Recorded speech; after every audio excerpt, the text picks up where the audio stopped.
Good evening. Welcome to the June 12th Valley View School Board meeting. I want to ask you all to rise and join us in the Pledge of Allegiance. Mr. Maduris, if you would, please.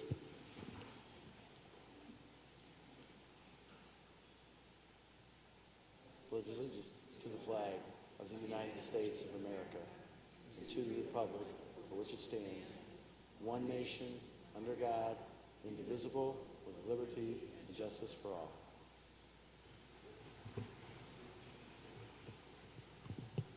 So did you guys like the video? So I'm going to deviate from the schedule here just for a second, if you'll indulge me. There's a gentleman standing in the back of the room. He's going to be mad for me doing this, but he's responsible for all that kind of stuff, all the PR, the positive press, all the things that go on the website, the schools, the photographs, hundreds and hundreds and thousands of pictures, press releases, and what have you. His name is Larry Randa. Tonight,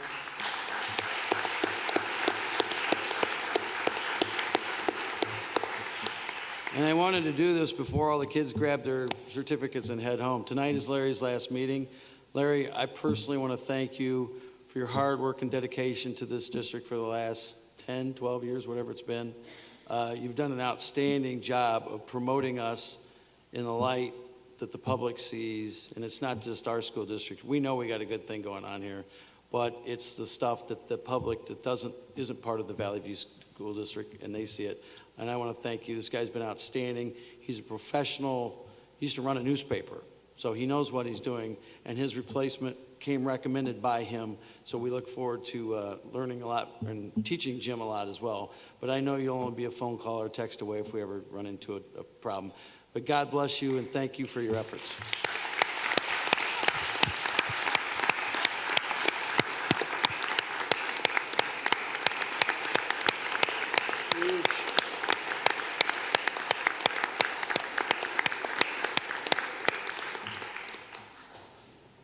See, if I called him down here, he wouldn't have come, so. Mission statement. Vice President Zach, if you would please. Push the other button. There you go. Our mission to empower all learners to be college and career ready and to develop, grow, and achieve as productive citizens. Our vision we will hold high expectations and provide collaboration support to ensure academic, social, and emotional success to all students in the Valley View School District, regardless of race, gender, income, geography, disability, or native language, through rigor, assessments, instructions, and accountability. Thank you. Let's see. Dr. Mitchum, the agenda, if you would please. Yes, Mr. Quigley, I'd like to ask that the board approve the agenda as presented. Motion? So moved. Second. Motion seconded. In the discussion, all those in favor say aye. Opposed, same sign. Ayes have it. Treasurer's report. Mr. Gazafi, if you would please. The Treasurer's monthly report for May 2017 includes the financial reports, including the statement of revenue, expenditures, and equity, the balance sheets for Funds 1 through 8, Fund 11 and 90 for May 2017, summary revenue and expenditures, as well as encumbrances for those same set of funds, as well as the interim obligation payments and debt service payments totaling $5,649,083.77 for your action this evening. So moved. Second.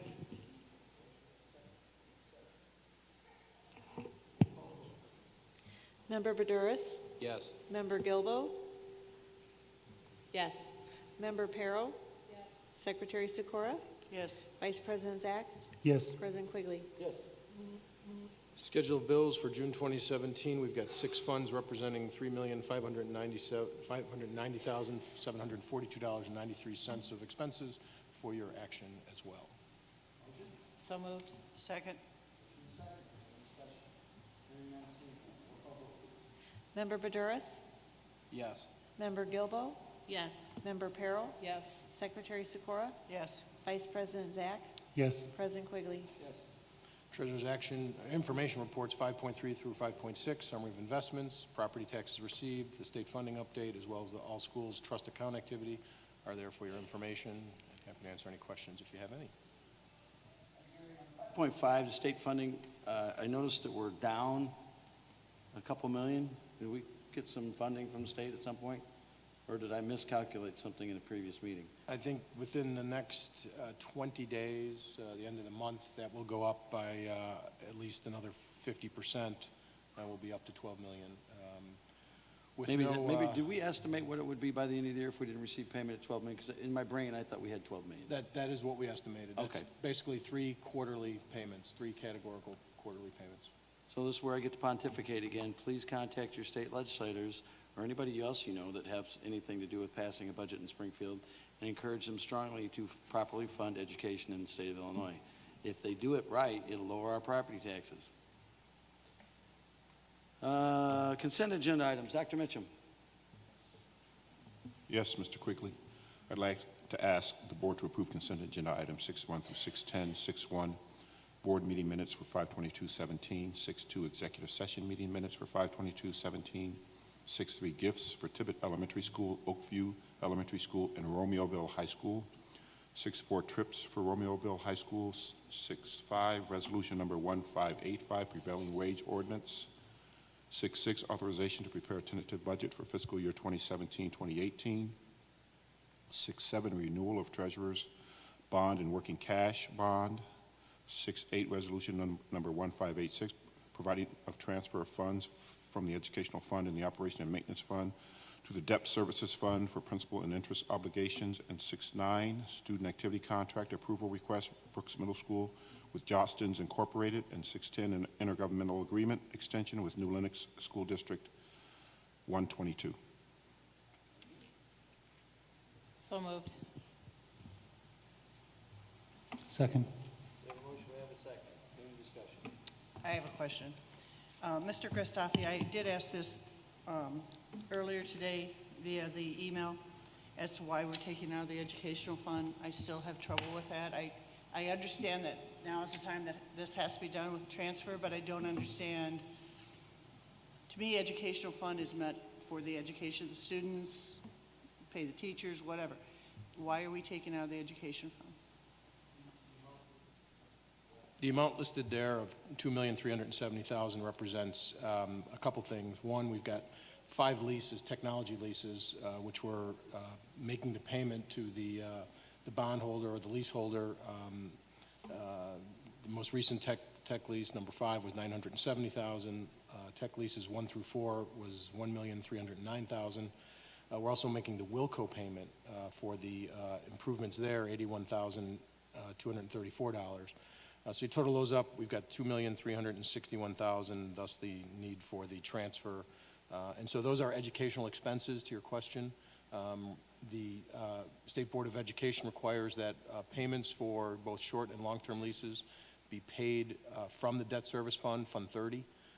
And so while these are direct expenses of the education fund, they need to be accounted for in the debt service fund, thus the need for the transfer. The other component, $504,000 from the Operations and Maintenance Fund, represents costs incurred from those first 4 tech leases for wiring and power for smart boards and projectors. And so thus that transfer from O&M to Fund 30, bond and interest, or debt service. Okay, then my question would be, if we're taking out the educational fund, will that affect any quality of education or any of the programs that we have, or with any of the teachers? I know that their contract is coming up. Does this affect anything with them at all, taking out the education fund? Well, I guess that question is debatable. We chose to lease our technology, make payments over time rather than paying for them all up front, just like you would a car or a home. We certainly don't have the wherewithal to be able to afford to make those one-time payments in cash, so to speak.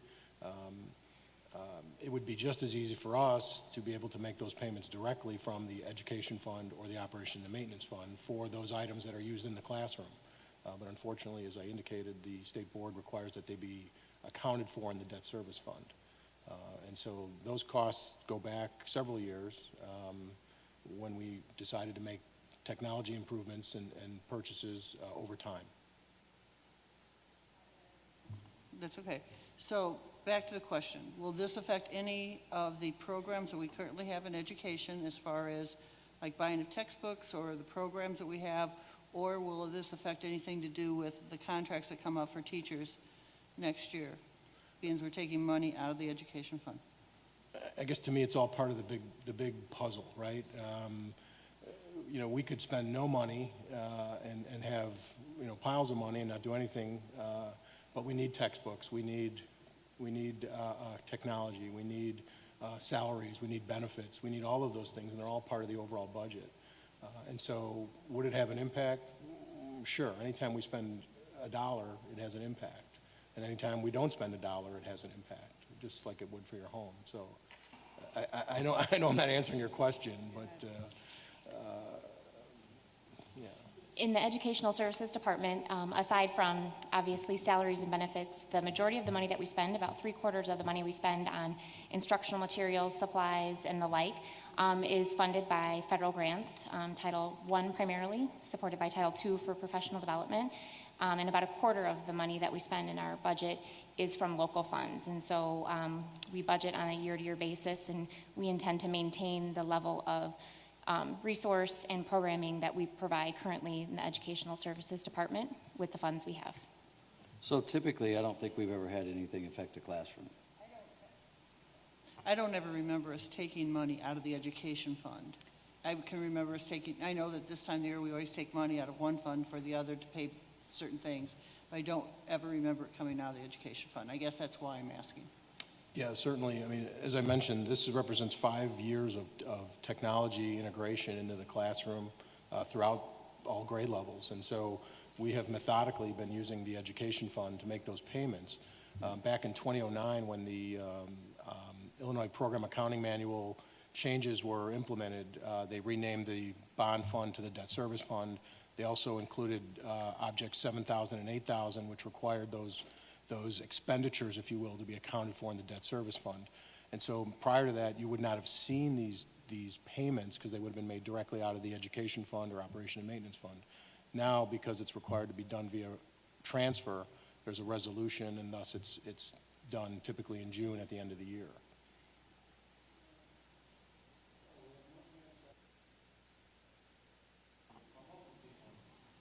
Member Badouris? Yes. Member Gilbo? Yes. Member Perro? Yes. Secretary Sikora? Yes? Vice President Zach? President Quigley? Yes. Next, student staff recognition.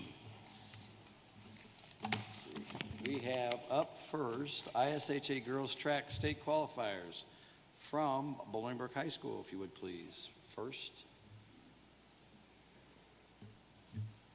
Dr. Pascavage is making his way to the podium with his qualifier. It's here.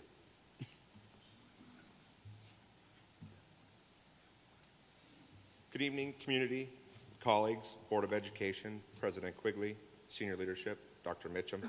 I am Jason Pascavage, principal of Bolingbrook High School, and tonight I have the honor of introducing Howard Birmingham, our girls and boys track coach.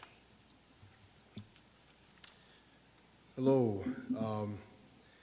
You think I'll be used to this by now, coming up here every year to represent, well, in the past it was a girls program. Now it's both the boys and the girls program. I stand before you as a very proud coach with both programs. I think, let me start off with the girls. This young lady that I have behind me to represent the girls as well, Kayla Walters. She's one of the, Kayla, why don't you stand right here right next so they can see you, okay? But she's one of our school record breakers. She broke the school record in the 100-meter hurdles with a 14.47, and that's also, she was also a state runner-up as well, second place at state in the hurdles, 100 hurdles. Yeah.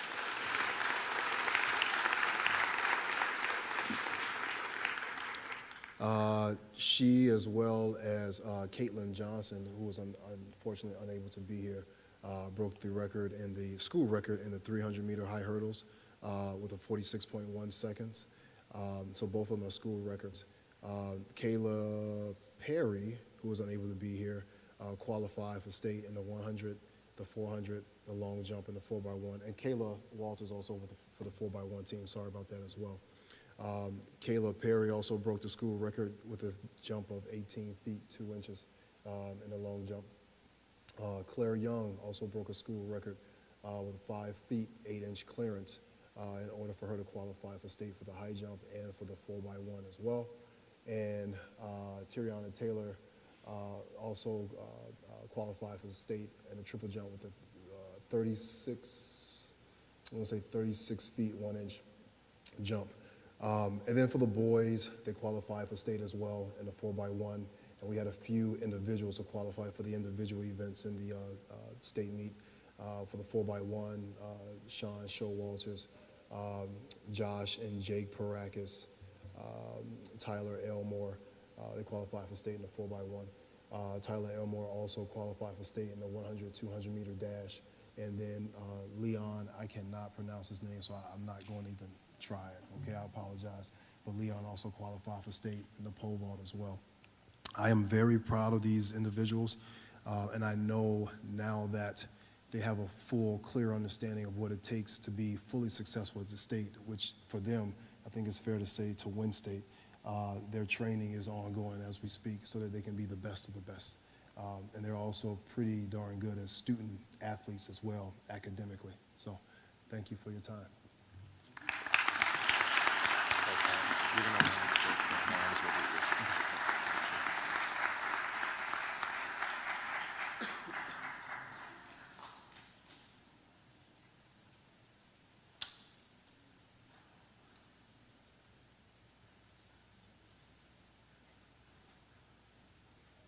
Next up, Romeoville High School girls track.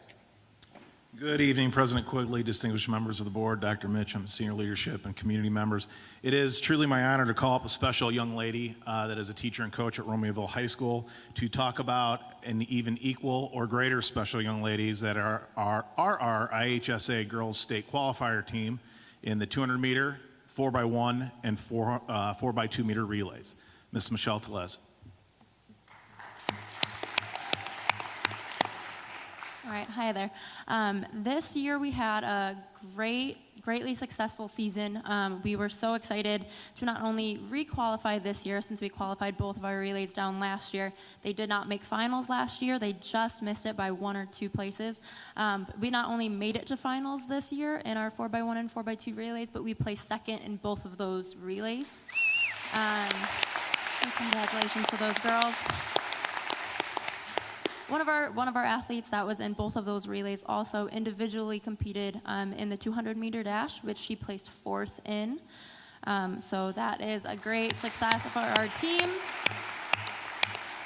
So out of our 5 athletes that qualified for state, all 5 of those girls are all-state athletes this year. So we have 3 large pictures of all of them going up on our all-state wall at our school. So our 4x1 consists of Janetta Jones, Nia Lee, Kanaya Rush, and Kiara Carter. Our 4x2 is Janetta Jones, Kiara Carter, Katie Kerwin, and Kanaya Rush, and then our 200 meter athlete is Janetta Jones. So congratulations to all of those girls. Thank you.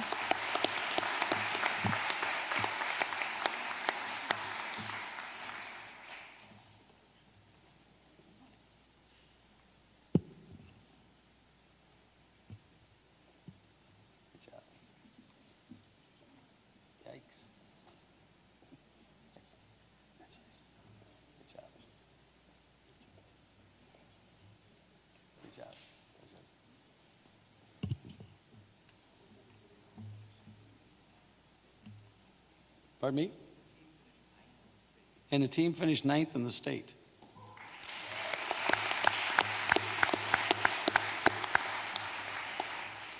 One of them broke their arm. I thought track was when using your legs. I don't know.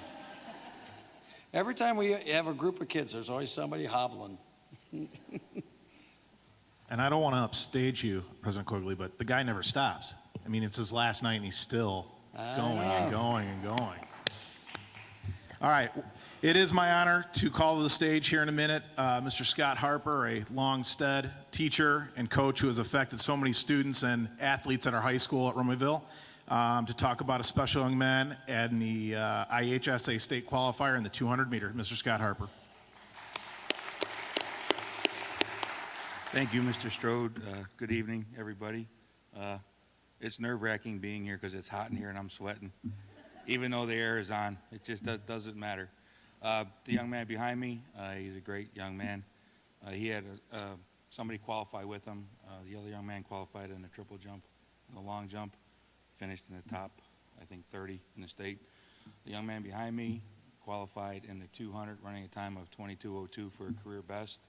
At the end of the season, he ended up number 25 in Class 3A, number 27 overall throughout the state of Illinois. His name is Joe Cherry.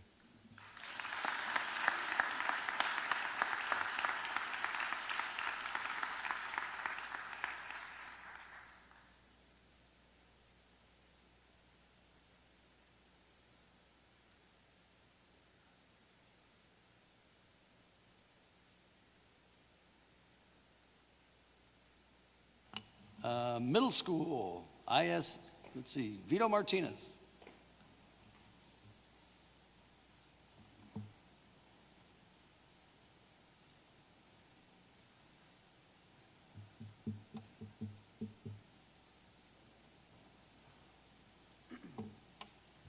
Good evening, President Quigley, board members, Dr. Mitchum, senior leadership, and community members. My name is Bill Norman. I'm the very proud assistant principal of A. Vito Martinez Middle School, and I'm here this evening to recognize and honor 5 of our student athletes for their hard work, dedication, and success in track and field.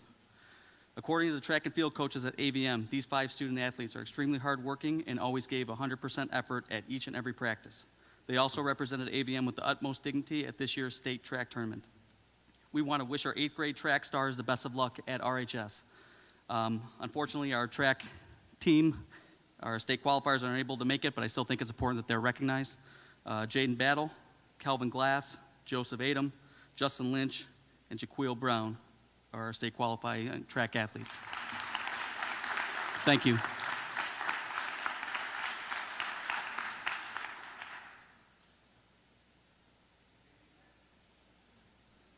Good evening. Dr. Mitchum, President Quigley, school board, community members, and parents as well. I'm about to introduce Sherry Jackson, one of our track coaches, to honor our state qualifying athletes. And every time I get a chance to come up here, I always thank you guys for giving these kids and these coaches the opportunity to compete at the state series and travel downstate.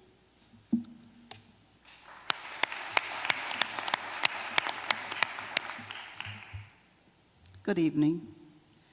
I would like to introduce our Jane Adams Track and Field 2017 team qualifiers.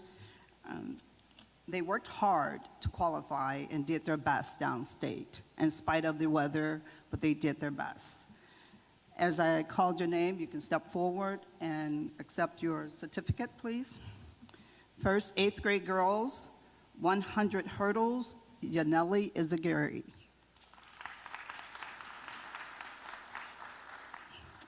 8th grade boy, 400-meter run, is Justin Walters, but he's not here tonight. So we'd just like to recognize him. Next,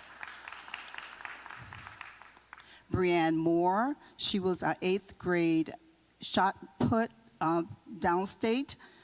She actually did her best qualifying time, and she worked very hard. Okay. 7th grade girl, Kaylee Panic. She's not here tonight. Just want to recognize her.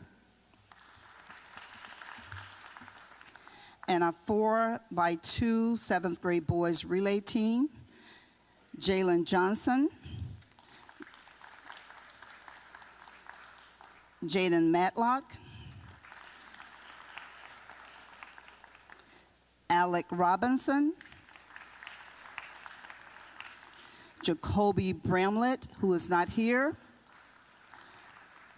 and also Mackay Cooper. He is not here also. Next is our 4x4 meter team. This is our 7th grade boys relay team. It's Julian Flores, Nick Garcia,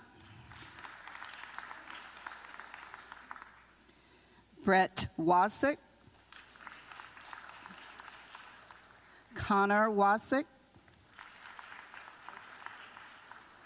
And we really thank you very much for being such hard workers this track season and dedicated and diligent. And thank you for inviting us.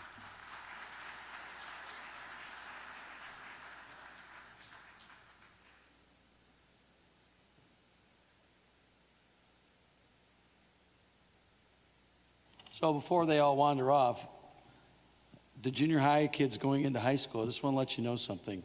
Every time we have state qualifiers that go to downstate, wherever they go, basketball, football, one of the great things is we get feedback from people around the state that we run into at these events, and it's always positive that the kids that represent Valley View and their schools are well behaved, and typically they're very good students. So the pressure's on, guys. So just want to let you know that. Thank you. Last but certainly not least, Humphrey Middle School. Oh, I'm sorry, Brooks. I jumped the gun there. Dr. Woods. Good evening to the board, senior leadership, board president Quigley and Superintendent Mitchum, our school community. Keith Wood, proud principal of Brooks Middle School. And I'd like to congratulate all of our student athletes tonight. Thank the board and senior leadership for providing this opportunity. At this time, I'd like to bring forward a couple of coaches do an outstanding job working with our students. 3 coaches weren't able to be here tonight. That's Coach Svetlik, Coach Coker, and Coach Pileggi. But we do have Coach P and Coach Kerr, who will tell you a little bit more about our fine student athletes at Brooks.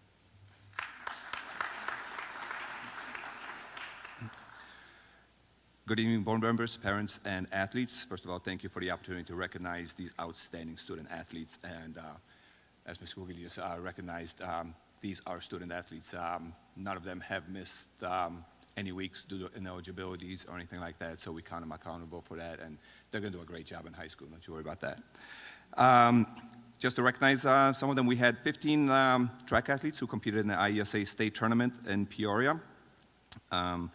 Our 6th grade, Elizabeth Sarpong, ran a 13:62 in the 100-meter dash. She was also part of the 7th grade 4x1 team with Lauren Mitchell, Brooke Cephas, Jan Jimenez, and Jennifer Ledesma. 4 out of those 4 girls are 6th graders, so we'll be seeing them again next year. Jennifer also placed 4th in the long jump by jumping 16 feet 4 inches. We had in the beginning of the year, we usually just kind of bring some kids out and say, hey, try it out in the event. So she came out and said, let me see what long jump's all about. There you go, 4th in the state. So it's kind of nice to see that. As far as our 8th grade boys 4x200-meter relay, ran a great race. Those members were Devin Pringle, Isaiah Obi Obasi, Ethan Briones, Ike Frazier, and Julian Villarreal. Ike Frazier got also 18th place in the long jump with a jump of 16 feet 8 inches. Julian Villarreal took 10th in the 200-meter dash and 5th place in the 100-meter dash. Again, he was on the soccer team. The only reason he made it right off the bat, he was the first one to make it because he was the fastest kid that came out to the tryouts. We're like, all right, I can teach you how to score as long as you can make it down the field. And we're like, why don't you come out for track? Here's another one that just kind of came out and just out of nowhere. So great job for him. Last but not least, our 8th grade girls 4x100-meter relay took 7th place. Members of that relay were Marissa Barauskas, Haley Anderson, Morgan Mercier, Jesse Type, and Amari Turner. Coaches couldn't be prouder, obviously, and a great job to everybody. Thank you.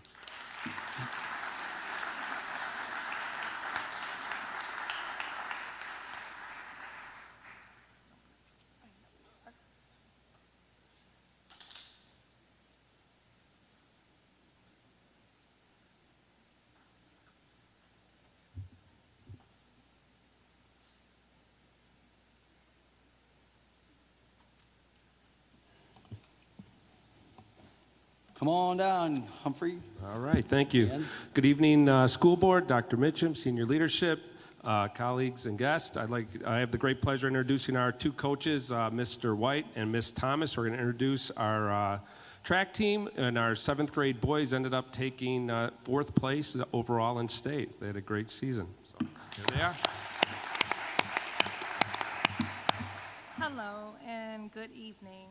I have the pleasure of working with 5 very unique young ladies. We were both learning how to make this 4x1 work this season, but we were elated that the girls were able to qualify at sectionals, and they did a great showing at state as well. They ranked 17th in state, which was a phenomenal finish to have only had maybe 5 or 6 actual meets due to weather. So they did a phenomenal job this season. I'd like to recognize Nia Brown, Capricia Mays, Emma Jones, Michelle Steffenhagen, Brooklyn Wilson, and our 7th grader that actually was not able to attend this evening. She also competed at the state level for shot put, Aaliyah Hill. Thank you.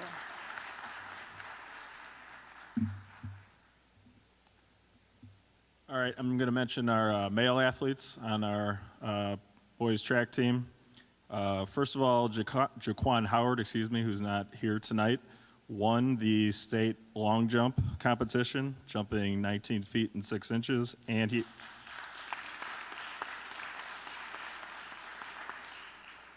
he also won the 100-meter dash with a time of 11 seconds, 11.79. Our 8th grade boys 4x1 placed 3rd overall. They won our sectional, and then they placed 3rd at the state competition, so they had a great meet and a great season. Representing that team tonight are Jaden Elmore,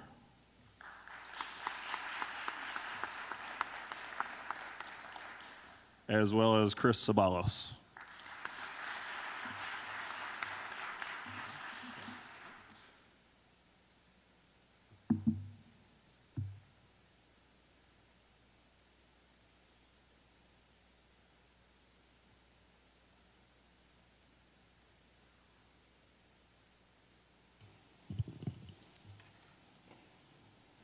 "16 feet's a long way to jump. How far could you jump, Doc?" 16 inches. Is that your vertical? Maybe. No. My vertical is about the width of a dime. Great job, kids. Thank you so much for coming this evening. Go enjoy the rest of your summer. And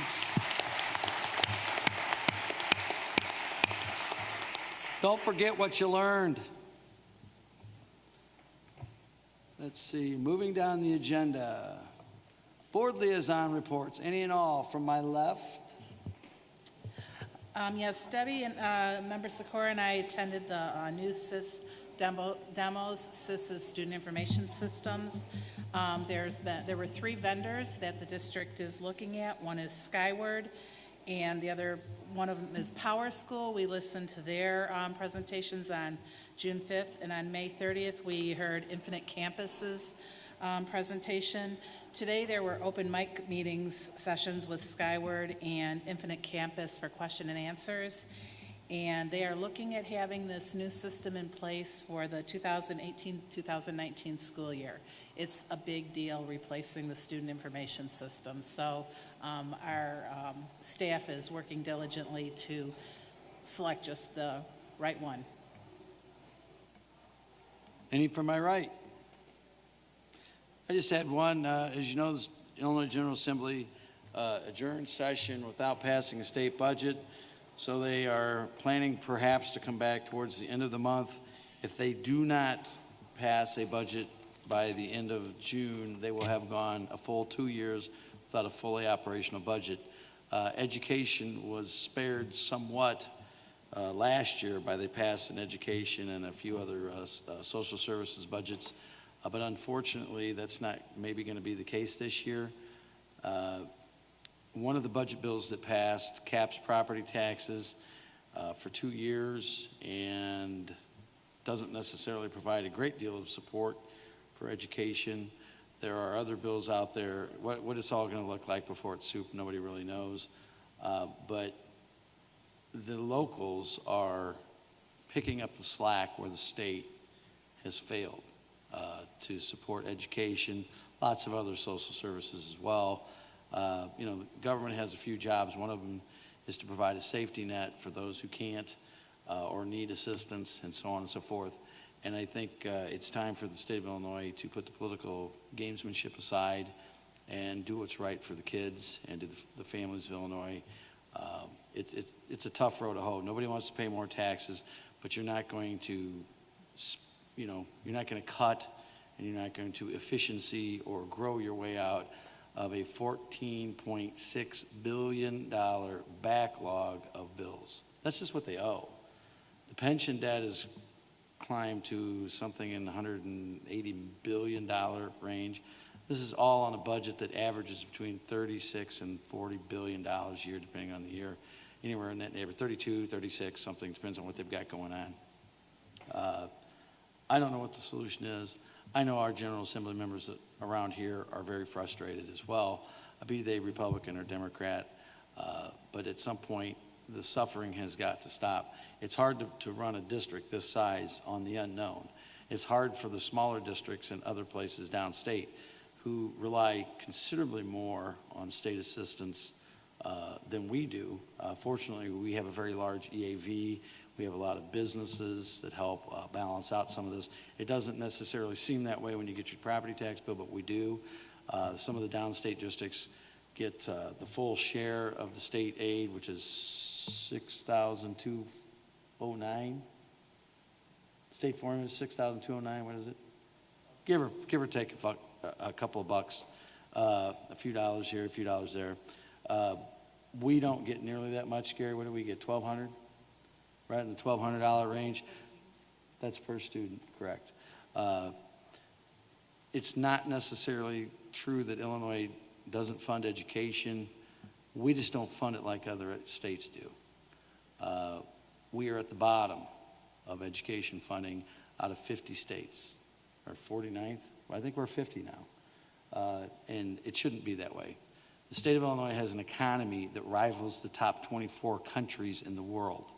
Let that soak in. Yet we're scrapping the bottom of the barrel to provide education, which is, no matter where you go or anybody you talk to, what's the most important thing that you can do? Educate your kids so A, they come back and become productive members of your community, but also help grow your economy. So at some point in time, this has got to end, and they've got to move forward with a proper budget. And it's not just for education. This is for all services across the state of Illinois. Our roads are falling into disrepair. We've got all kinds of different things that go on. And again, like I said, you're not going to grow your way out of this. There's going to have to be some pain. And people have to get together and do the right thing for the citizen, not just to play the political gamesmanship. So I hate to pontificate. I could go on for hours about this because it's so frustrating to me because I see it every day. Hopefully, calmer heads will prevail, and by June 30th or July 1st, they'll come up with a working budget so people can know what the future looks like. And guys like Gary and guys like Jim and the people that sit up here and the people that work behind the scenes will have a better understanding of what they look forward to, funding things in the future. So, and by the way, we're owed $8.5 million from the state of Illinois, which is at some point a substantial amount of money, even in a district our size. So, thank you for that indulgence. Moving down the agenda, we are at audience participation. Is there anybody in the audience who wishes to address the board this evening? Please step forward and state your name. Yes.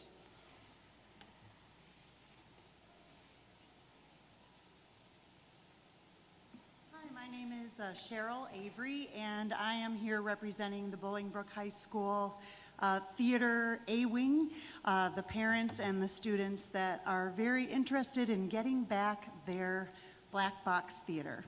I understand that that is up for discussion, and right now it looks like part of it may possibly go back to the students, and it would be an amazing thing if we could actually get the entire black box back to our kids.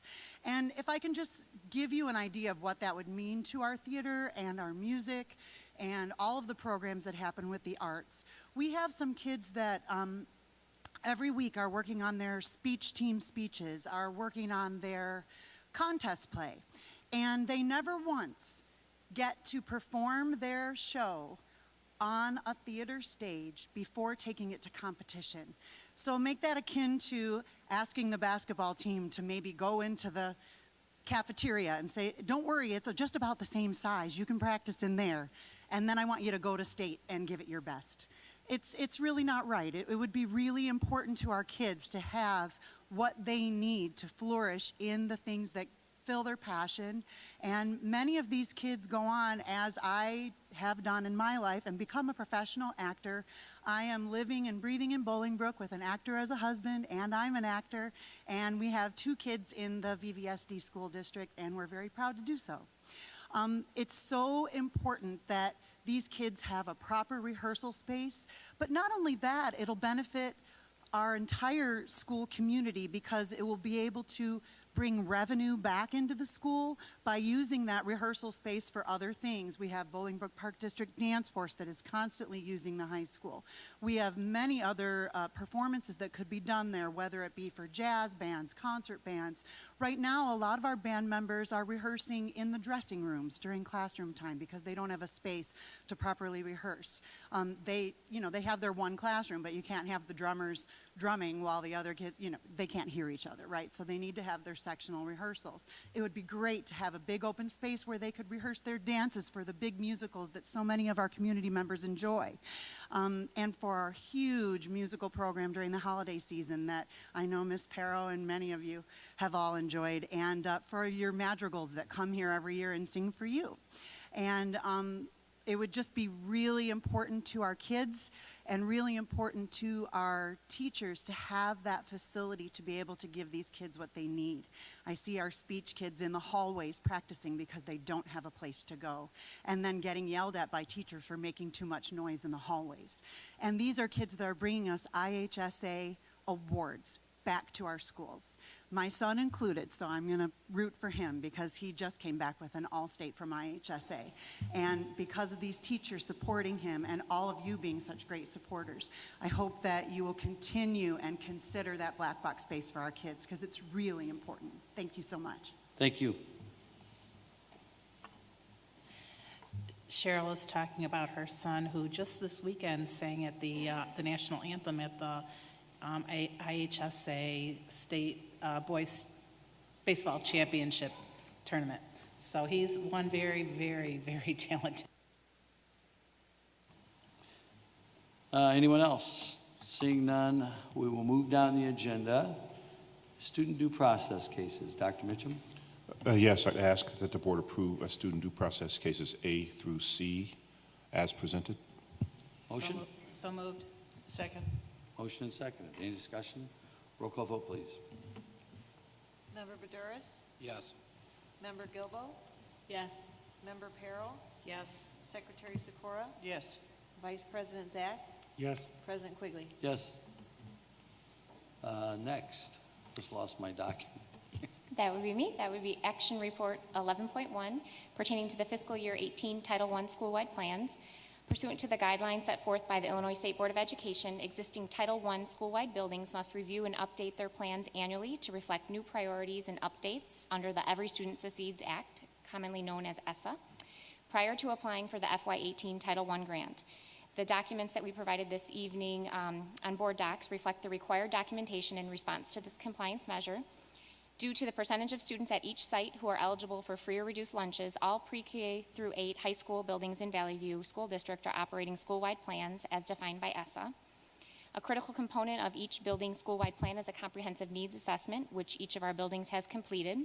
Now, although this is a compliance measure, this is best practice as it relates to engaging in continuous improvement cycle, as we are engaged in with Smart Learning Systems and the Consortium for Educational Change. Each building team attempts to measure perceived or actual needs by collecting data to identify areas of focus and to target improvement efforts. So we're requesting your approval on the plans as presented to satisfy the ISB requirement. Motion? So moved. Motion seconded. Anybody have any questions? Roll call vote, please. Member Badouris? Yes. Member Gilbo? Yes. Member Perro? Yes. Secretary Sikora? Yes. Vice President Zach? Yes. President Quigley? Yes. Next.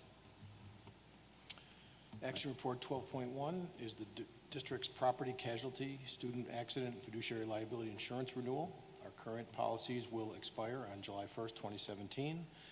In the packet is an attached executive summary, including the various lines of coverage, the limits, and the deductibles. The premiums for all of these lines of coverage totaled $688,138, or a 5.57 increase over the expiring program. The original proposal was over 9%, and Mesero had gone back to the various carriers to negotiate a lower renewal at 5.57. So at this time, we are asking the board to approve Mesero Financial to procure and provide property, casualty, catastrophic student accident, and fiduciary liability insurance for the period July 1st, 2017 to June 30th, 2018 in the amount of $688,138. Motion? So moved. We have a motion and a second. Is there any discussion? Seeing none, roll call vote, please. Member Badouris? Yes. Member Gilbo? Yes. Member Peril? Yes. Secretary Sikora? Yes. Vice President Zach? Yes. President Quigley? Yes. Next is our workers' compensation stop-loss insurance renewal. Our current one-year contract does expire on June 30th, 2017. We have proposed several options for the specific only stop-loss. Currently, our program requires a $700,000 self-insured retention, or SIR. What that means is that we are liable for the first $700,000 of any single claim as it relates to workers' compensation. At this time, we are recommending the excess insurance be moved to State National Insurance Company with an increase in the SIR to $750,000. State National is an A-rated company, meaning they have excellent ability to meet any their ongoing insurance obligations. With that move, we will, or with that increase to $750,000, we will save $15,523 in premium, or almost a 13% decrease in our premium. And so we are recommending the approval of the purchase of excess workers' compensation coverage with State National Insurance Company at a cost of $106,157, including the Arthur J. Gallagher Risk Management Service fee for the period July 1, 2017 to June 30, 2018. Motion? So moved. Motion and seconded. Real quickly for questions, Gary, I looked at this the other day, and I just want to tell you thank you, because we're getting more for less. Essentially, part of that's because we've been good about stewardship with not having as many claims, but the other part is that we worked out a better deal, that we're getting a little more coverage for a little less money, correct? We actually know, we're taking on a little bit more exposure, but we haven't had a claim approach that limit in very, very long time. Right, so the 15,000 over the 50 will balance itself out in 4 years. We absolutely feel that way, exactly. Okay, yeah. Thank you. Next is, I'm sorry. Go ahead. No. Did they vote? We have a motion, we have a second. If there's no further discussion, a roll call vote would be in order. Thank you. Member Badouris? Member Gilbo? Yes. Member Peril? Yes. Secretary Sikora? Yes. Vice President Zach? Yes. President Quigley? Yes. Next up, fuel. Everybody wants to know about that. Yes, we went out for proposals on a 3-year diesel fuel contract. Bids were due and opened on May 24th. We received 4 responses. Our annual usage is approximately 300,000 gallons of diesel fuel. Really, the only factor that we're looking at is a price adjustment factor, looking to remain firm over the life of the 3-year contract. This would be beginning August 1st of 2017 through July 30th of 2020. You can see the bid results there, and so we are recommending the business go to Gas Depot Oil Company. They've been in business since 1999, located in Morton Grove. They provide fuel for 3 school districts in the region, as well as 10 municipalities. All references check out. And so we are, again, recommending awarding a fuel purchase contract to Gas Depot Oil Company of Morton Grove for a 3-year period beginning August 1st, 2017, with a price adjustment factor of .0265 per gallon. Motion? So moved. Second. Motion seconded. Any discussion? Roll call vote, please. Member Badouris? Yes. Member Gilbo? Yes. Member Peril? Yes. Secretary Sikora? Yes. Vice President Zach? Yes. President Quigley? Yes.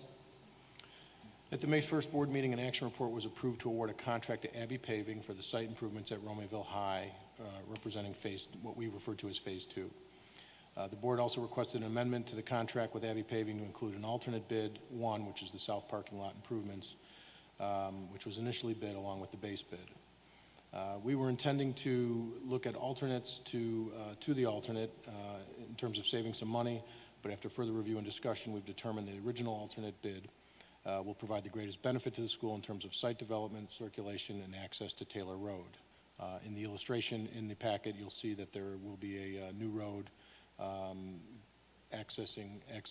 giving direct access to Taylor to the east. That would be to the south of the existing Taylor Road entrance. And so that will also contain a right-in, right-out entrance. The bid results from the original bid for alternate one for Abbey Paving were $591,755. And so, again, we are recommending approval of that amendment, alternate bid one with Abbey Paving for the Romeoville High Phase 2 site improvements in that amount of $591,755. Motion? Second. Motion and seconded. Is there any discussion? I have a question. In the picture, the diagram, it shows where the buses are going to be parked behind the stadium. And it looks like they're pretty far north. And I know that the track teams, we just had a lot of the track teams here, practice in that area. And I'm trying to look to see if there is another space that would be available for them to do that. And I'm not really seeing a whole lot of that. So I was just wondering what is going to happen with their competition area for shot and discus. I believe the shot and discus is to the west there. I know most of these plans were reviewed with Principal Kinder. I don't know if Principal Kinder, if you want to address that.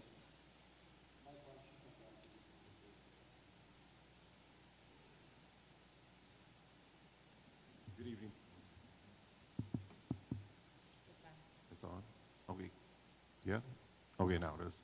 Good evening, Board, senior leadership, and Member Gilbo, good question. We, when discussing that, when their initial construction phase and blueprints and things were put in place and the selection of putting the transportation lot behind our visitor side bleachers was proposed to us, we did evaluate that land space and where we could reposition our shot put area is really the only area that is going to be affected, our shot and discus area. According to the plans that you have there, it's going to be positioned just west of the softball field by the new walking path.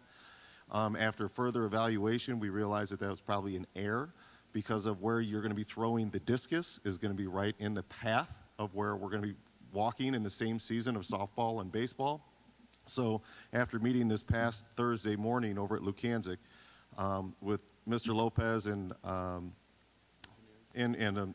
Kyle Buck from White, he went back to the drawing board and we've repositioned that shot and discus pit or area, throwing area, to what would be the west of our new freshman-sophomore JV softball field, kind of position that area to where it's going to be.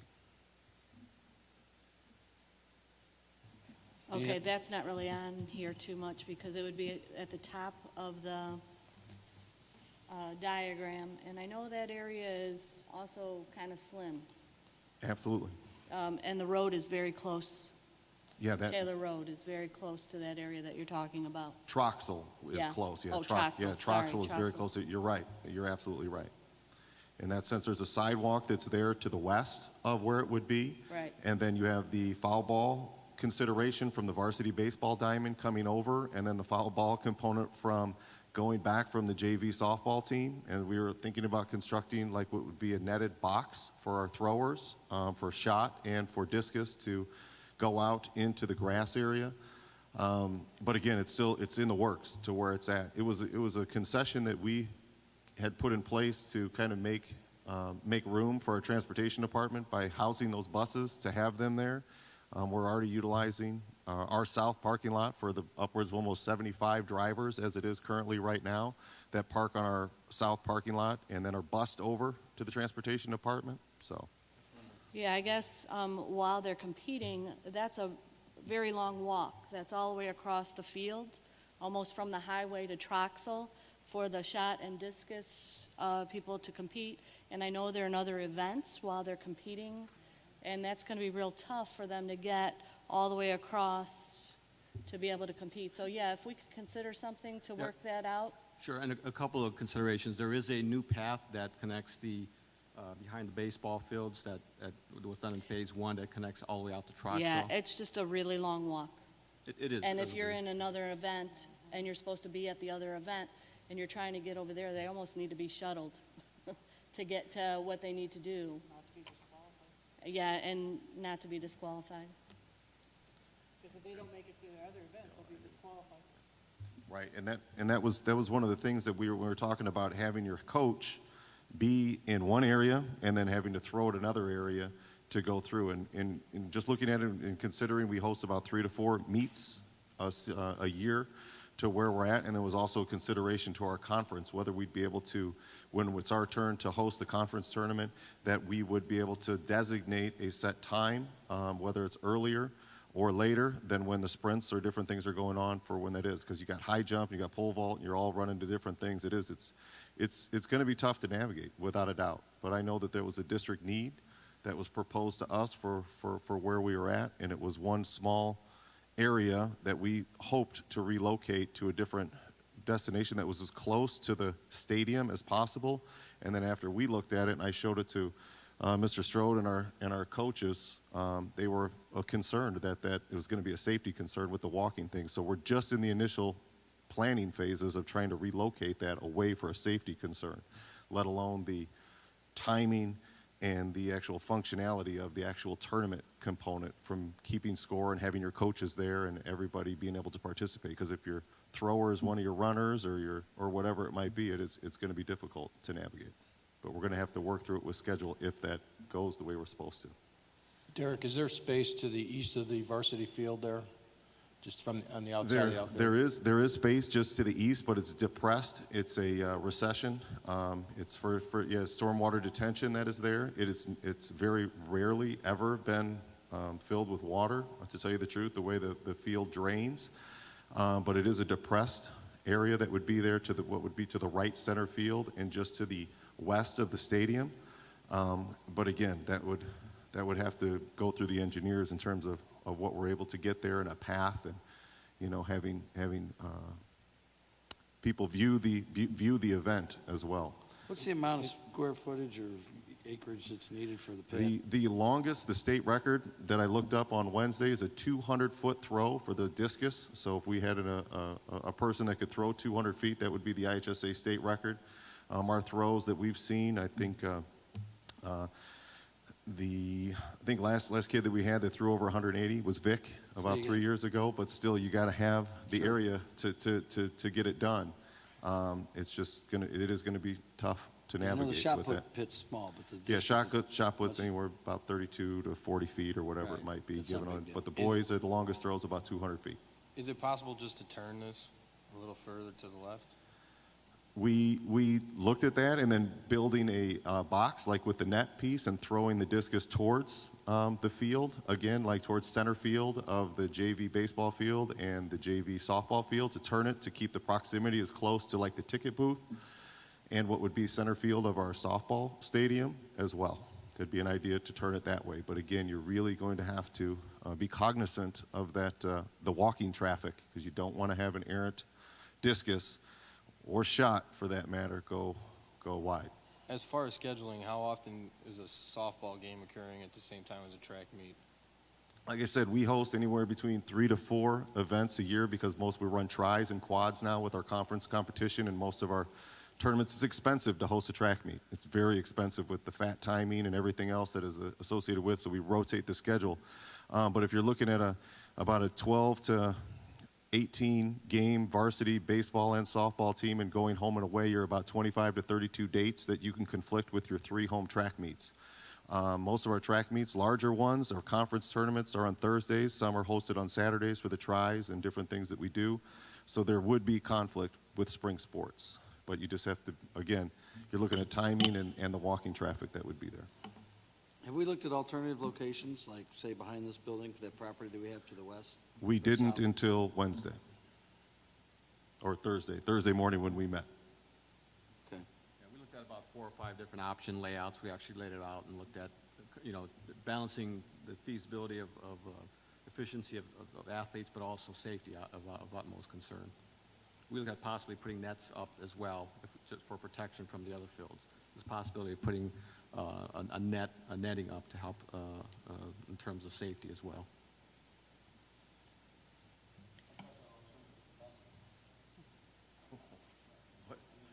Properties, we have space behind this building, do we not? Behind Lukanzik? Correct. Down the right of way, and, I mean, is that a possible storage location? Sure, for us. I don't know how many buses would fit back there, but I'm just trying to. We did look at that probably 12 to 18 months ago. Yeah, okay. It's pretty pitched back here. We don't own the 40 acres behind the school proper. That was granted to the village. I thought we had that. But we did look at the That village berm? when we were looking, we were looking at other options, and then the other difficulty would be a driveway getting the buses in and out of here. I understand. Without having to get a cut through the neighborhood. Right. Is that storm detention on the south side of the parking lot, the farthest south? That is a must? That's kind of where they park now, the buses, but on the actual parking lot, but there's a green grassy area? Yes, the stormwater detention is part of an engineering calculation. It's based on the amount of hard surface that's on the property. So there's a correlation between how much parking space and hard surface and roof and such relative to how much detention is provided. Okay, I have another question or issue. That parking lot that used to be the old driver's ed parking lot, that's right there on the south end. I know the band practices there, and they draw their lines, and they have pretty much a football field out there for them to practice. And is the new construction that's being put up with, as is in the drawing, going to limit their practice, their practice area that they use? Yeah, no, Sally, we'll be able to, we're striping that with the practice lines. We usually do like an 80-yard line field, so they're able to go. We exclude the 10s and 10s. So they have about an 80-yard field that they work with, and that's what Clark and Adam have requested. And I know when working with Mike Singleton on last Wednesday, that was a request that we put in. So it's not only going to be more efficient LED lighting, which they've never had in the past. You know how extremely dark that south lot has been over the past couple years.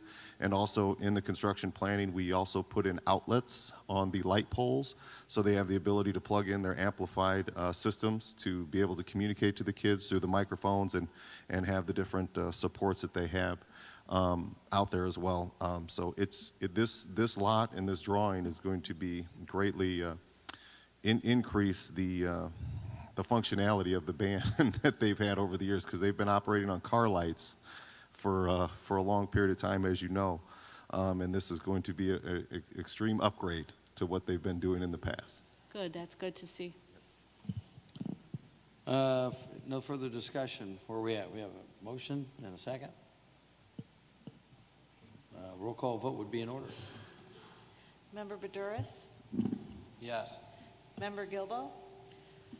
I think I'm going to have to say no for now until we find out what's going to go on with the track situation, so I'll say no. Member Peril? Yes. Secretary Sikora? No. Vice President Zach? Yes. President Quigley? Yes. Next up. Next is the technology components for our preschool expansion. At the last meeting, the tech department had presented purchasing and implementing new technology resources and devices in preparation for and support of the newly expanded Early Childhood Center.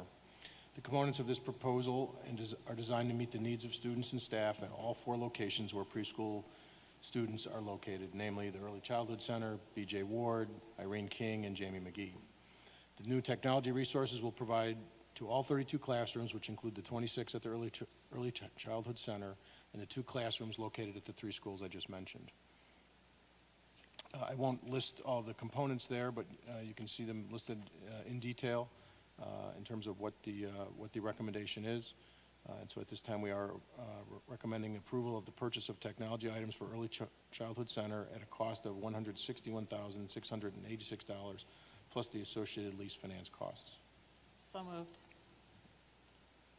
Motion, Second. we have a second. All those, oh, sorry, spending money. Roll call vote, please. Member Budouris? Yes. Member Gilbo? Yes. Member Peril? Yes. Secretary Sikora? Yes. Vice President Zach? Yes. President Quigley? Yes. Transportation modular building lease. As we've just recently discussed, we've adding 14 buses to our fleet to accommodate the transportation of students attending our expanded early childhood center. The need for expanded parking for both buses and drivers and monitors is also necessary. Even before the early childhood expansion, we had anywhere from 20 to 50 transportation personnel parking in the south lot of Romeoville High School and being shuttled to the Spangler Transportation Center due to lack of adequate parking there. As part of the site work at RHS, we have incorporated additional bus and staff parking to the north of RHS between the print shop and visitor bleachers at the stadium, including an area to accommodate a modular building to house those drivers monitors who park at RHS. This will allow them to have a place to punch in and out, have lunch, and access restrooms, and also eliminate the need to shuttle them to and from the Spangler Center. We requested and received a proposal for a used single-room modular building, approximately 24 by 40 in size, with restrooms included. After reviewing the options to purchase, lease to purchase, and rental lease, we feel that a rental lease would be in the best interest of the district. A 36-month rental lease would allow the district flexibility until a more permanent solution is formulated. The rental lease could be converted to a purchase lease at a later date if desired. The 36-month rental lease rate is $786 per month, plus one-time charges of $47,674, includes delivery, installation, gutters, downspouts, skirting, handicap accessible stairs and ramps, and a concrete pier foundation. We're also working with village officials to comply with any and all zoning concerns. At this time, we are recommending a lease of a modular building, accessible ramps, stairs, exterior construction, and concrete pier foundation from Innovative Modular Solutions, Inc., for a monthly rental lease of $768 for 36 months at a one-time cost of $47,674, subject to final attorney approval of the contract of the lease and subject to village approval. Motion? So moved.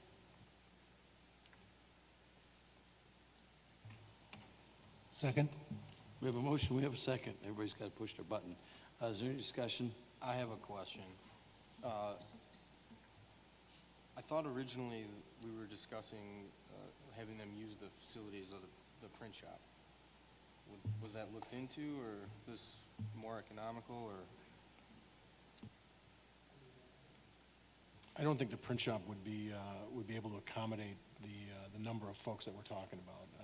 We've got anywhere between 60 to 80 drivers and monitors that will be utilizing that, and I just don't think the print shop would accommodate that sort of staff load, if you will. And this will be a place for them to leave their jackets and things like that? Correct. It would be kind of their base. I think the key component here too, Gary, and you said it, is that it's a temporary solution. Who knows what the district will look like in 5 years? We may have, if we're growing, we may have, alternatives to doing something different. If we're not growing, contracting perhaps, then we'll have an opportunity to maybe house them somewhere else. So it's not ideal, but it's pretty good. So we have a motion, we have a second. If there's no further discussion, roll call vote would be in order. Member Budouris? Yes. Member Gilbo? For the same reason as the parking area and the track problem, I say no. Member Peril? Yes. Secretary Sikora? No. Vice President Zach? Yes. President Quigley? Yep. Next, Gary. Pest control bid is a competitive bid for a 3-year contract. It was set out in November of 2014. We awarded it to Will Kill Pest Control in the amount of $37,280. That contract is set to expire, and so we are looking to do a 1-year renewal with them, maintaining their current price structure of $13,980 for the year, plus adding the new administration center for an additional $220. The recommendation is to approve a 1-year contract extension to Will Kill Pest Control for district-wide pest control in the amount of $14,200. So moved. Second. Motion second. Any discussion on pest control? Roll call vote, please. Member Budouris? Yes. Member Gilbo? Yes. Member Peril? Yes. Secretary Sikora? Yes. Vice President Zach? Yes. President Quigley? Yes. Working cash fund, Gary. Yes, these next two action items kind of go hand in hand. This is part one of a two-part transfer following school code. A portion of the working cash fund is being abated and will be transferred to the operation and maintenance fund. The abatement amount of $25,753,070 represents the proceeds from the sale of the working cash bond sold back in July of 2016 and is being abated to cover the cost of capital projects undertaken throughout the district. The abatement is included in our 2016-17 district budget, and I am recommending approval of Resolution 1587 as presented. So moved. Second. I have a question. So maybe you can help me a little, Gary. The education fund is going to go into eventually the capital fund, right? Through a long route? No. That transfer that you approved earlier via the consent agenda had the education fund making a transfer to the debt service fund so that we can make a payment to our leaseholder. It says that it went from the education fund and the operations and maintenance fund to the debt service fund. Right, so those. And now we're putting more money back into one that we were taking out of the operation and maintenance fund? Welcome to Illinois program accounting. In the second part, action 12.9 will be taking it out of operations and putting it into the capital projects fund. So in the long run, is a lot of the money coming out of the operation and maintenance into the capital? Is that kind of, because No. eventually from the debit or the debt service fund, it's going into the capital also? These two transfers are going to have school code will not allow a transfer from working cash to the capital projects fund. So I have to move it to the operations and maintenance fund in one transfer and take it out of operations and maintenance and put it into the capital projects fund. Right. So we're putting some in and then we're taking some out. Yeah. We're just putting the full amount at $25,700,000 into operation and maintenance for like a second. And then we're going to just transfer it out in the next action to the capital projects fund where all of the projects that have been coming to you over these last 6 months or so will be paid from. Any other questions? If not, roll call vote would be in order. Member Badouris? Yes. Member Gilbo? Yes. Member Peril? Yes. Secretary Sikora? Yes. Vice President Zach? Yes. President Quigley? Yes. Final action this evening is a resolution 1588 providing for the transfer of funds from the operations and maintenance fund to the capital projects fund. And we are recommending approval of that resolution for the transfer of $25,753,070 from operation and maintenance to capital projects fund. Motion? So moved. Second. Motion and seconded. Any discussion? Roll call vote, please.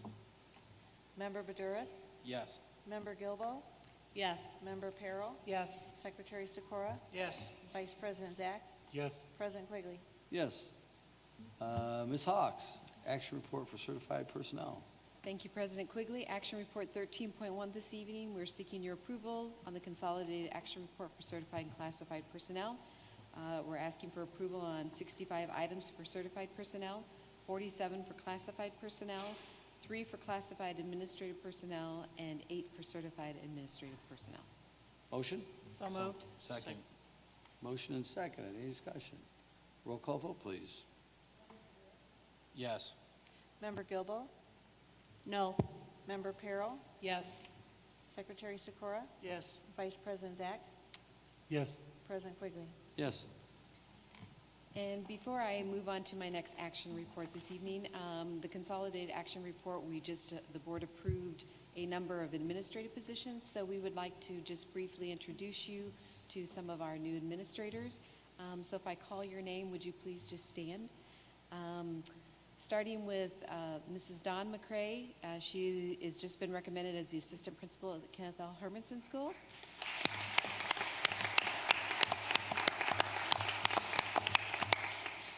Thank you. Next is Ms. Tamilia Ward. She has been recommended and approved as the assistant principal at Pioneer Elementary School.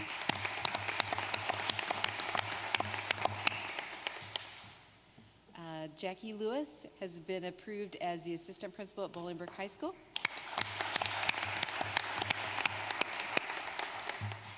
And then moving to special ed, Megan Craycraft has been approved as Assistant Director for Special Education.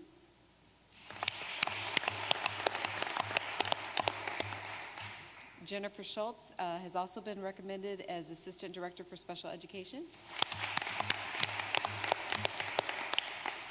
And Mrs. Heather Hargrave is also recommended for Assistant Director for Special Education. We're very excited with the new group of administrators coming in. They have a lot of leadership experience, and we want to say welcome to each of you. And I have not forgotten Mrs. McCaslin, but I'm going to ask her to come up to the podium and greet us. Jessica McCaslin is being appointed as the principal of Woodview Elementary School.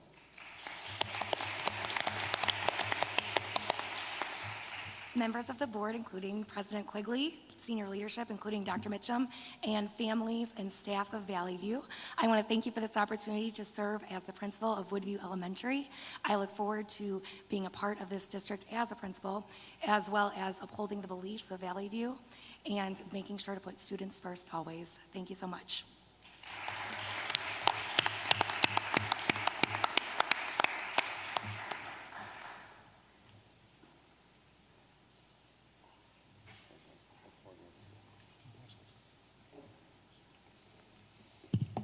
You want to introduce your husband? I'm assuming that's him in the front row. He's all beamy. If that's, looks like he's beaming on. As you may know, Mrs. McCaslin has been the assistant principal at the Early Childhood Center for the last 2 years, and we know that they are going to greatly miss her. But I know that they're also excited for this new role that we know that she's going to do a great job filling. So congratulations to all of you. My second action report this evening is 13.2, resolution number 1589, seeking the board to approve the recommendation for authorizing dismissal of educational support personnel employee for reasons other than reduction in force. Motion? So moved. Second. Motion and second. Any discussion? Roll call vote, please. Member Badouris? Yes. Member Gilbo? Yes. Member Peril? Yes. Secretary Sikora? Yes. Vice President Zach? Yes. President Quigley? Yes. And my final action report this evening is number 13.3, resolution number 1590, authorizing non-renewal of administrator contract and reassignment to a teaching position. Motion? So moved. Second. Motion and second. Any discussion? Hearing none, seeing none. Roll call vote, please. Member Badouris? Yes. Member Gilbo? Yes. Member Peril? Yes. Secretary Sikora? Yes. Vice President Zach? Yes. President Quigley? Yes. Just to make a quick comment on some of those things, a lot of the promotions are internal candidates. Several years ago, this board, or members on the board at the time, felt it was important that we seek internal candidates that would understand our vision for this district and the training that Dr. Mitchum and basically the new vision that Jim brought to us, I don't know, 7 years ago now? 6 years ago? You seem to be getting older. I seem to be getting younger. But it's important that you have continuity in an organization the size of ours. We do bring people in from the outside if they seem to have an understanding of what we're trying to accomplish, and we feel that they can help foster that mission.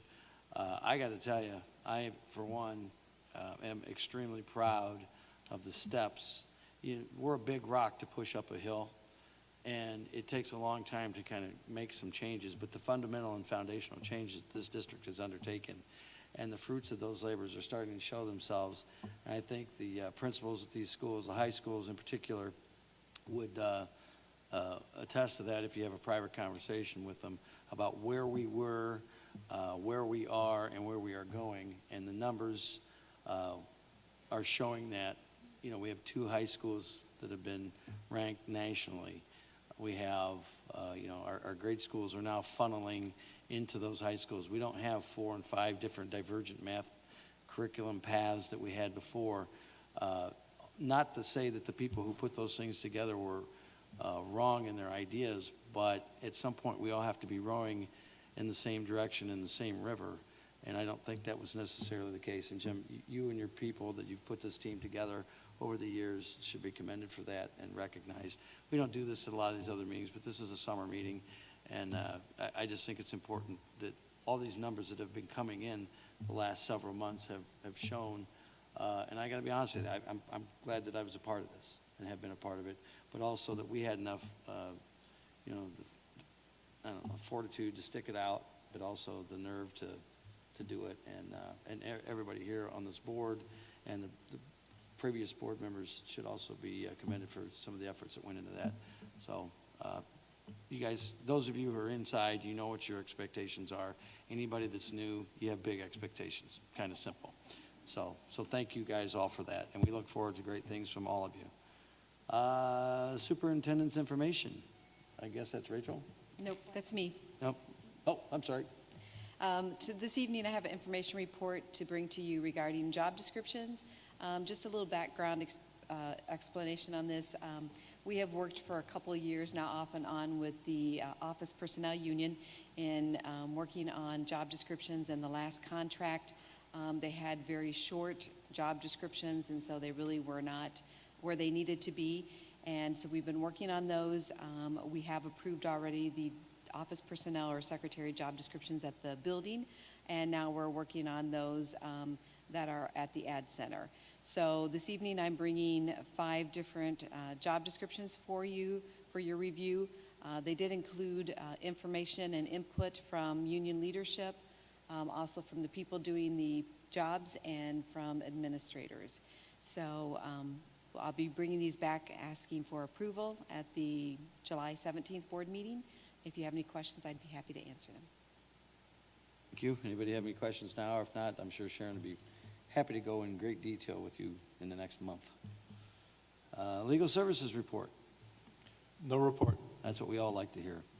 AFT report. Apparently no report. Valley View Council report. Apparently no report there. Valley View Office Personnel Council report. Hopefully they'll come back and report that they like the new job descriptions. Thank you. Any old business before the board? Any new business before the board? What else do we have? Questions on the public on actions we have taken this evening? Any announcements by the board? I would personally like to thank from the Valley View Enrichment Foundation, all the people who came out last Thursday to golf. That's our second biggest fundraiser, and there were a lot of people from this district that came out and supported us, and hopefully had a lot of fun, and I thank them very much for doing that and supporting us. Thank you. Sally? Yeah, I would also like to thank all of the people that came out for the RHS Booster Club golf outing. The Valley View Enrichment was on Thursday and the RHS was on Friday, and I think some people went to both. That was great, awesome. It's really nice to see all the workers that put a lot into what went on, and a lot of the community members that participate and donate for these things, and then all of the staff and administration and community members that come out and play and donate their money and their time for the kids. It's great to see. I would just ask, and I mean this in a lighthearted way, but could you please coordinate? I can't play golf 2 days in a row. It's hard on my back. I'm not young like Dr. Pascavage. Both great events, got to participate in both, and happy to contribute to both. And I will say at the Enrichment Foundation, one of the things when I went up there to just introduce Mike Lawler, because I don't think he gets enough credit for it.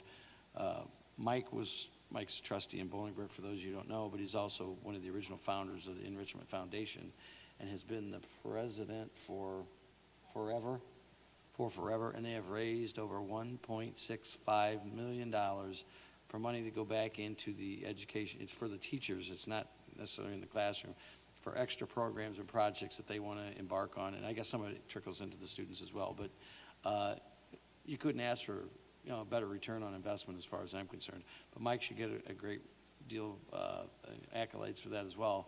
But these are fantastic things that our schools do and our district does to help, and the people that kick in. but I was so proud of the number of teachers and administrators that were there, because I've been to some of those over the, years and years ago, and there wasn't that many people on staff. So the people on staff get it. They understand. There's a value to this, and they are happy to participate in these 1 or 2, 3 events a year they do, the enrichment? At least two for sure. They're all fantastic, and the people who get involved and volunteer, they just make it fun, and they change it up constantly, and I think Mike's the driving force behind that. It's not often you see a guy that's, shouldn't be wearing a leprechaun suit, wearing a leprechaun suit. So, but thank you, Mike, and I'm sure he'll be here at his opportunist time to tell us how much money they made, and look forward to what grants that they have to award for next year. Any other announcements? Administration. Yes, I have one. I usually don't speak very much, but this is the board meeting that concludes the end of the 16-17 school year. I would just like to personally thank the 3 administrators sitting to my right, Gary, Sharon, and Rachel. I consider those people very gifted. I think the best decision I made was to hire people who were extremely intelligent, and surround myself with people that were much smarter than myself.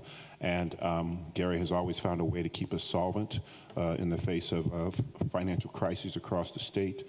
Sharon has put systems in place to ensure that our hiring practices are consistent with our belief system. And Rachel has done a yeoman's job of aligning our curriculum systems, K-12, that have resulted in increases over time.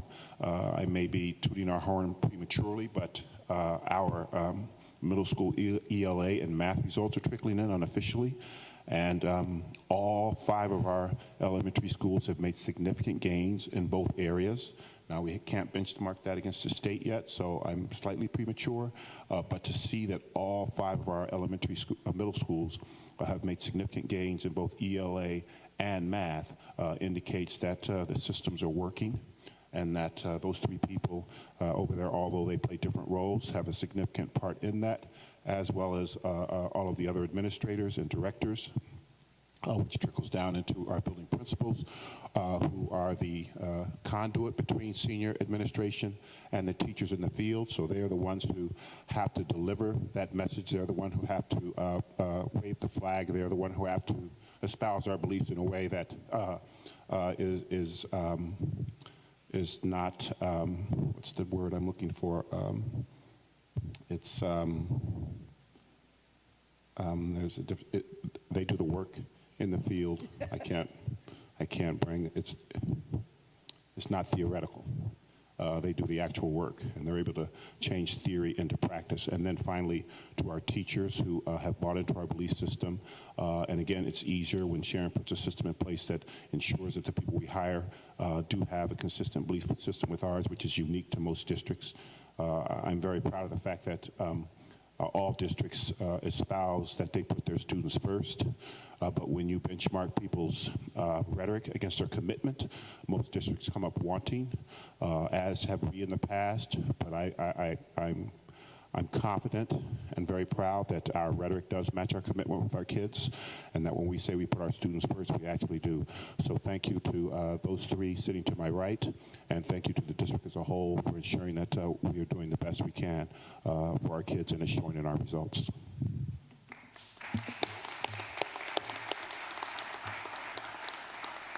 Thank you, Dr. Mitchum. Also, I'd be remiss, one of the great thrills of being on the school board, because sometimes it's not as thrilling as you might think, is standing on the stage and congratulating 1,200 graduates between Romeoville and Bolingbrook High Schools. Both of our principals do an outstanding job at those graduation ceremonies. You guys should be commended. And when you shake their hands and you look at these kids coming across the stage, the future's there. I think a lot of them get it. And the longer you guys are in those buildings, the more they're going to get it. And it's a fun thing to see these kids coming across stage. Some of them don't want to smile. You're like, hey, smile. Your mom's going to get a picture. And then you can make them smile. The guys got their ties on, which are nicer than mine. I don't know where they get them, but nice. And I go, I ask them, hey, did your dad tie that knot? Did you tie that? And hey, I did it. So but it's an outstanding job, and it's a great time for all the board members. I will say that absolutely. So, gentlemen, great job in both your schools, and thank you for what you do.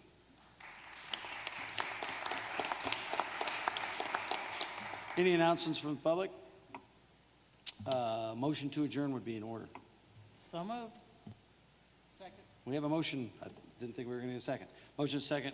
Have a great beginning of your summer and safe travels tonight. Stay cool if you can. We are adjourned. All those in favor say aye. Aye. Opposed, same sign. Now we're adjourned.